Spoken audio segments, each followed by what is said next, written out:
Halo, selamat pagi. Salam sehat bagi kita semua. Berjumpa lagi dengan saya, Susi Elizabeth Padang AMD FAM, peserta Latsar CPNS tahun 2022 BPSDM Provinsi Sumatera Utara, Angkatan 21, Kelompok 2. Pada kesempatan kali ini, saya akan menyajikan learning journal saya pada agenda yang ketiga, yaitu tentang manajemen ASN dan Smart ASN. Materi ini diampu oleh Bapak Widyaswara, Bapak Dr. Randus Muhammad Kafi MSI. Baik, langsung saja kita mulai. Apa sih manajemen ASN itu? Manajemen ASN adalah pengelolaan ASN untuk menghasilkan pegawai ASN yang profesional, memiliki dasar etika profesi, bebas dari intervensi politik, dan bersih dari praktek korupsi, kolusi, dan nepotisme. Yang pertama kita bahas yaitu kedudukan ASN. Tapi sebelum itu, siapa saja sih yang termasuk ASN?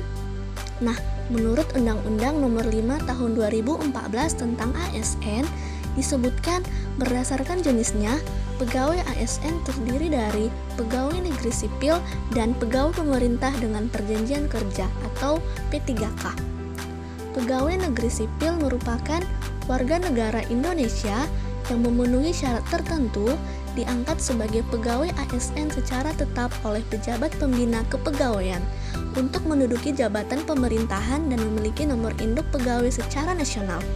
Sedangkan P3K ialah warga negara Indonesia yang memenuhi syarat tertentu yang diangkat berdasarkan perjanjian kerja untuk jangka waktu tertentu dalam rangka melaksanakan tugas pemerintahan sesuai dengan kebutuhan instansi pemerintah dan ketentuan perundang-undangan.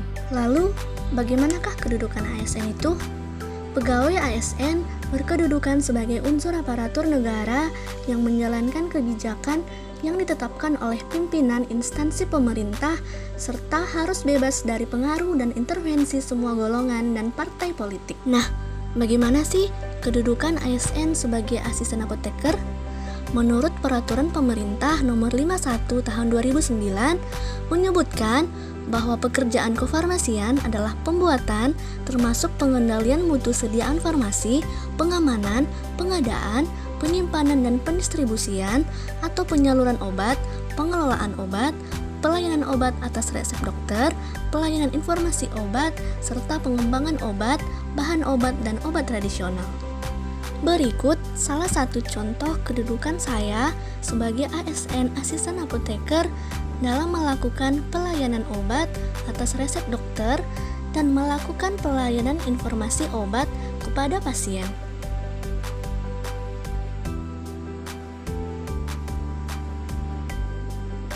Nah, selanjutnya dalam manajemen ASN kita akan membahas peran dan tugas ASN. Ada 3 peran ASN. Yang pertama, pelaksana kebijakan publik. Yang kedua, pelayan publik. Dan yang ketiga, perekat dan pemersatu bangsa. Sedangkan tugasnya, yang pertama, melaksanakan kebijakan yang dibuat oleh pejabat pembina kepegawaian sesuai dengan ketentuan peraturan perundang-undangan. Yang kedua, memberi pelayanan publik yang profesional dan berkualitas. Yang ketiga, mempererat persatuan dan kesatuan Negara Kesatuan Republik Indonesia. Selanjutnya, kita akan bahas hak dan kewajiban ASN. Yang pertama kita bahas ialah hak ASN. Berhubung PNS dan P3K ada sedikit perbedaan, mari kita bahas keduanya. Hak PNS yaitu gaji, tunjangan, perlindungan, cuti, pengembangan kompetensi, dan jaminan pensiun dan hari tua. Sedangkan hak P3K yaitu gaji, tunjangan, perlindungan, cuti, dan pengembangan kompetensi. Selanjutnya kita akan bahas kewajiban ASN. Yang pertama, setia dan taat kepada Pancasila, Undang-Undang Dasar 45 dan NKRI. Kedua, menjaga persatuan dan kesatuan bangsa. Ketiga, melaksanakan kebijakan yang dirumuskan pejabat pemerintah yang berwenang. 4. Menaati ketentuan peraturan perundang-undangan. Kelima, melaksanakan tugas kedinasan dengan penuh pengabdian, kejujuran, kesadaran, dan tanggung jawab. Keenam, menunjukkan integritas dan keteladanan dalam sikap, perilaku, ucapan, dan tindakan kepada setiap orang, baik di dalam maupun di luar kedinasan. Ketujuh, menyimpan rahasia jabatan dan hanya mengemukakan rahasia jabatan sesuai dengan ketentuan peraturan perundang-undangan. Dan yang terakhir, menyimpan rahasia jabatan dan hanya dapat mengemukakan rahasia jabatan sesuai dengan ketentuan peraturan perundang-undangan. Sebagai contohnya, saya sebagai ASN asisten apoteker wajib untuk taat pada nilai-nilai Pancasila dengan menerapkan nilainya pada kehidupan sehari-hari. Contohnya, saya melakukan penyusunan obat sesuai dengan SOP yang berlaku dengan penuh tanggung jawab. Saya juga wajib menaati peraturan yang ada di instansi saya bekerja. Saya juga turut serta mengikuti beragam upacara yang ada. Contohnya upacara 17 Agustus dan upacara bendera yang diadakan setiap hari Senin. Saya juga turut menjaga kesatuan dan persatuan bangsa dimanapun saya berada. Nah, dalam manajemen ASN ini, kita akan membahas kode etik dan kode perilaku ASN. Kode etik dan kode perilaku ASN bertujuan untuk menjaga martabat dan kehormatan ASN. Kode etik dan kode perilaku ASN yang pertama, melaksanakan tugasnya dengan jujur, bertanggung jawab, dan berintegritas tinggi. Kedua, melaksanakan tugasnya dengan cermat dan disiplin. Ketiga, melayani dengan sikap hormat, sopan, dan tanpa tekanan.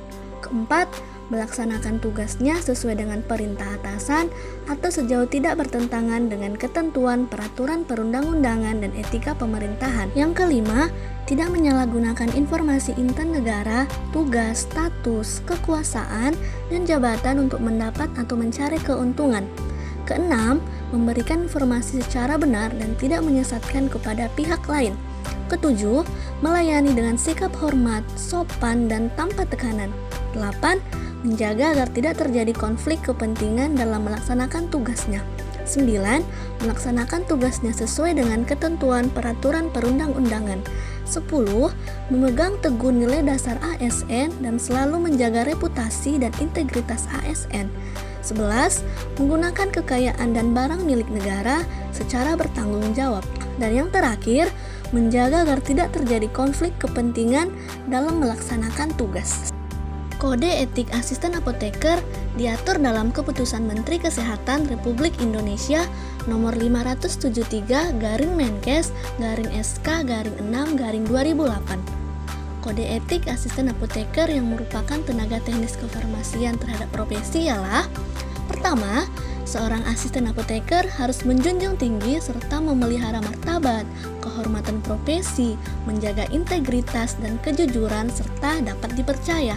Kedua, seorang asisten apoteker berkewajiban untuk meningkatkan keahlian dan pengetahuan sesuai dengan perkembangan teknologi. Ketiga, seorang asisten apoteker senantiasa harus melakukan pekerjaan profesinya sesuai dengan standar operasional prosedur. Yang keempat, seorang asisten apoteker senantiasa harus menjaga profesionalisme dalam memenuhi panggilan tugas dan kewajiban profesi. Selanjutnya, kita akan membahas Smart ASN. ASN dengan kompetensi, kinerja, serta profesionalisme yang tinggi sehingga mampu beradaptasi dan semakin responsif terhadap perubahan dan pencapaian tujuan organisasi, maka ASN memerlukan kemampuan, yakni literasi digital. Ada 4 pilar literasi digital. Yang pertama, digital skill.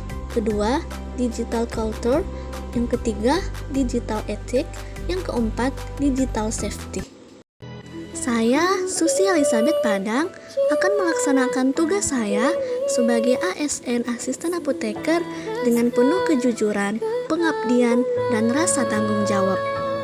Sekian learning journal saya, semoga bermanfaat. Terima kasih.